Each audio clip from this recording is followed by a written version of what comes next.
بسم اللہ الرحمن الرحیم۔ السلام علیکم۔ اللہ کے محبوب صلی اللہ تعالیٰ علیہ وآلہ وسلم کا ذکر پاک محبت سے کر لیجئے۔ محمد الرسول اللہ صلی اللہ علیہ حبیبہ محمد و آلہ وسلم۔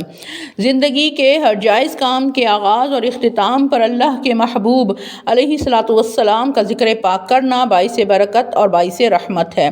سیرت رسول عربی صلی اللہ تعالیٰ علیہ وآلہ وسلم قدم بقدم ہم سن رہے ہیں سید عالم صلی اللہ تعالیٰ علیہ وآلہ وسلم کے مبارک نسب کے بارے میں۔ آج عبد مناف کے بارے میں ہم سنیں گے۔ ان کا نام مغیرہ تھا۔ ان کے حسن و جمال کی وجہ سے انہیں قمر البطحاء یعنی بطحا کا چاند کہا جاتا تھا۔ ایک پتھر ملا جس پر ایک تحریر لکھی ہوئی تھی، جس میں ایک جملہ یہ تھا کہ میں مغیرہ بن قصا ہوں، میں قریش کو وصیت کرتا ہوں کہ وہ اللہ تعالیٰ سے ڈرتے رہا کریں اور اپنے قریبی رشتہ داروں کے ساتھ اچھا سلوک کریں۔ آپ بتوں سے بغض رکھتے تھے۔ نبی کریم صلی اللہ تعالیٰ علیہ وآلہ وسلم کا نور ان کے چہرے سے چمکتا تھا۔ ان کے ہاتھ میں نزار کا جھنڈا اور حضرت اسماعیل علیہ السلام کی کمان ہوا کرتی تھی۔ اپنی سخاوت اور غیر معمولی سیاسی فہم و فراست کی وجہ سے اپنے والد کے بعد یعنی قصا کے بعد اپنی قوم کے سردار یہی مقرر ہوئے۔ ہاشم۔ عبد مناف کے 4 بیٹے تھے، ہاشم، مطلب اور شمس اور نوفل۔ اپنی ذاتی صفات اور خصائل میں عبد مناف کا کوئی جواب نہ تھا۔ ساری قوم ان کو اپنا رئیس سمجھتی تھی۔ اپنے باپ کی تقسیم پر نہ عبد مناف نے کوئی اعتراض کیا تھا اور نہ ہی ان کی زندگی میں ان کے بیٹوں نے عبدالدار کے بیٹوں سے کوئی جھگڑا کیا، لیکن جب دونوں بھائی عبدالدار اور عبد مناف انتقال کر گئے تو اب عبد مناف کے بیٹے اس ناانصافی پر زیادہ دیر خاموش نہ رہ سکے۔ وہ اپنے آپ میں شجاعت اور سخاوت میں بہت ساری خوبیاں لیے ہوئے تھے۔ اسی بنا پر وہ سمجھتے تھے کہ ہم اپنے چچا زاد بھائیوں سے اس منصب کے زیادہ حقدار ہیں کہ جو عبدالدار کے بیٹوں کے پاس تھے۔ چنانچہ انہوں نے طے کیا کہ وہ اپنا حق لے کر رہیں گے۔ انہوں نے خوشبو سے بھرا ہوا پیالہ مسجد میں رکھ دیا اور اعلان کیا کہ اس کشمکش میں جو قبائل ان کا ساتھ دینا چاہتے ہیں وہ اس پیالے میں اپنے ہاتھ ڈبوئیں۔ چنانچہ بنو عبد مناف، بنو زہرہ، بنو اسد، بنو تیم بن مرہ، بنو حارث اور بنو فہر قبائل نے اس پیالے میں اپنے ہاتھ ڈبوئے۔ اس طرح گویا انہوں نے وعدہ کیا کہ وہ اس جنگ میں عبد مناف کا ساتھ دیں گے۔ خوشبو میں ہاتھ ڈبونے کے باعث یہ تمام قبائل مطیبون یعنی خوشبو والے کے لفظ سے مشہور ہو گئے۔ بنو عبدالدار نے بھی زور و شور سے مقابلے کی تیاری شروع کر دی اور اپنے حلیف قبائل کو یعنی اپنے ساتھی قبائل کو امداد کے لیے بلایا اور انہوں نے خون سے بھرا ہوا ایک پیالہ رکھا اور کہا کہ اس پیالے میں جو ہاتھ ڈالے گا اور اپنا خون آلودہ ہاتھ کی ایک انگلی چاٹ لے گا وہ ہمارے مددگاروں میں شامل ہوگا۔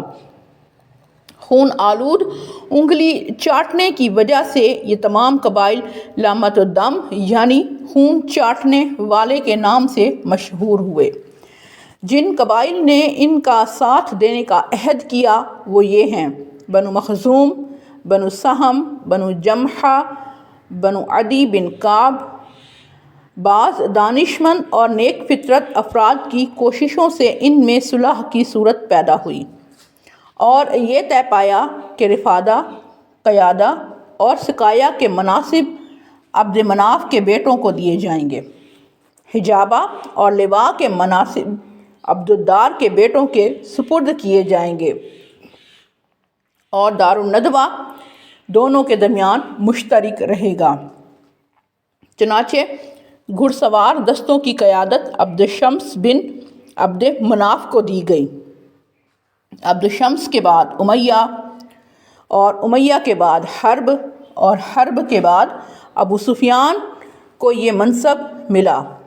جنگ کے وقت لشکر کے سپہ سالار اسی خاندان کے لوگ ہوا کرتے تھے۔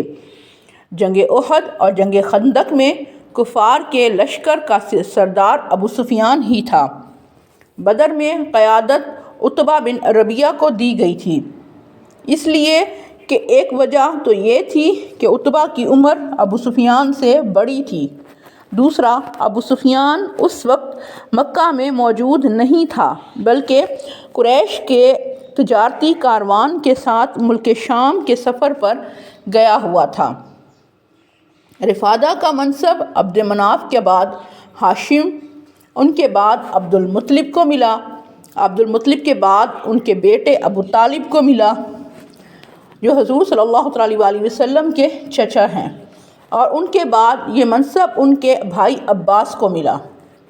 یہاں یہ سلسلہ بنی عباس میں جاری رہا یہاں تک کہ بغداد اور مصر سے خلافت عباسیہ کا خاتمہ ہو گیا۔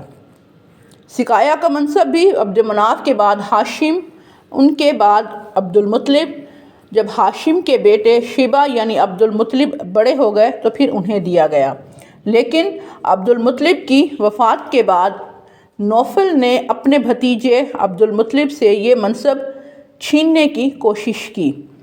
تمام ان مقامات اور کھلے صحنوں پر قبضہ کر لیا جہاں عبد المطلب حاجیوں کو زبیب ملا پانی یعنی کشمش ملا ہوا میٹھا پانی پلانے کا انتظام کرتے تھے۔ عبد المطلب نے اپنے رشتہ داروں کو مدد کے لیے پکارا، انہوں نے یہ کہہ کر ساتھ دینے سے انکار کر دیا کہ ہاں یہ معاملہ تو چچا اور بھتیجے کے درمیان ہے، ہم مداخلت نہیں کر سکتے۔ عبد المطلب نے یثرب میں اپنے ننیھال والوں کو خط لکھا۔ آپ کے ماموں ابو سعد بن عدی نجار آپ کا خط پڑھ کر رو پڑے اور 80 سواروں کو لے کر اسی وقت مکہ مکرمہ پہنچ گئے اور ابطح یعنی وادی مکہ میں قیام کیا۔ عبد المطلب کو جب معلوم ہوا تو انہوں نے آ کر کہا کہ ماموں جان گھر تشریف لے چلیے، تو ان کے ماموں سعد بن عدی نے جواب دیا کہ بخدا ایسا نہیں ہو سکتا جب تک میں نوفل سے ملاقات نہ کر لوں۔ عبد المطلب نے بتایا کہ انہیں میں حجرے میں مشائخ قریش کے ساتھ بیٹھے ہوئے چھوڑ آیا ہوں۔ ابو سعد فوراً وہاں پہنچے۔ نوفل انہیں دیکھ کر کھڑے ہو گئے اور کہا کہ اے ابو سعد صبح مبارک ہو۔ ابو سعد نے کہا کہ اللہ تعالیٰ تیری صبح مبارک نہ کرے۔ یہ کہہ کر تلوار نکال لی اور اعلان کیا کہ رب کعبہ کی قسم اگر تم میرے بھانجے کو اس کی چیزیں نہیں لوٹاؤ گے تو میں اس تلوار کو تمہارے خون میں ڈبو دوں گا۔ نوفل نے یہ سن کر کہا کہ میں نے یہ ساری چیزیں اسے واپس لوٹا دی ہیں۔ ابو سعد نے قریش کے سرداروں کو اس پر گواہ بنایا اور پھر چند روز اپنے بھانجے کے پاس رہے اور پھر عمرہ ادا کیا اور یثرب واپس لوٹ گئے۔ اس واقعے کے بعد نوفل نے ہاشم کے خلاف اپنے بھائی عبد الشمس کے بیٹوں کو ملا لیا۔ بنی خزاعہ نے حبئی کی وجہ سے جو ان کی رشتے میں دادی لگتی تھی عبد المطلب کا ساتھ دینے کا اعلان کیا۔ عبد المطلب کے بعد سقایہ کا منصب ابو طالب کو ملا۔ آپ نے اپنی زندگی میں ہی اپنے بھائی عباس کو دے دیا تھا۔ اس کی وجہ یہ بتائی جاتی ہے کہ ایک سال مالی کمزوری کی وجہ سے سقایہ کے فرائض انجام دینے کے لیے ابو طالب کے پاس پیسے نہیں تھے۔ انہوں نے اپنے بھائی عباس سے 10,000 درہم قرض لیا اور سال کے اندر ادا کرنے کا وعدہ کیا۔ جب سال گزر گیا اور وہ قرض ادا نہ کر سکے تو انہوں نے سقایہ کا منصب حضرت عباس رضی اللہ عنہ کے حوالے کر دیا۔ حضرت ہاشم کا نام عمر یا عمر تھا اور یہ عبد الشمس کے جڑواں بھائی تھے۔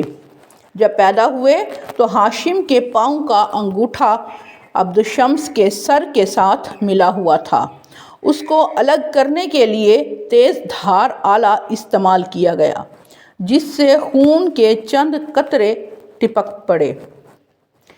سیرت رسول عربی صلی اللہ تعالیٰ علیہ وآلہ وسلم قدم بقدم جاری ہے۔ محمد الرسول اللہ صلی اللہ علیہ حبیبہ محمد و آلہ وسلم۔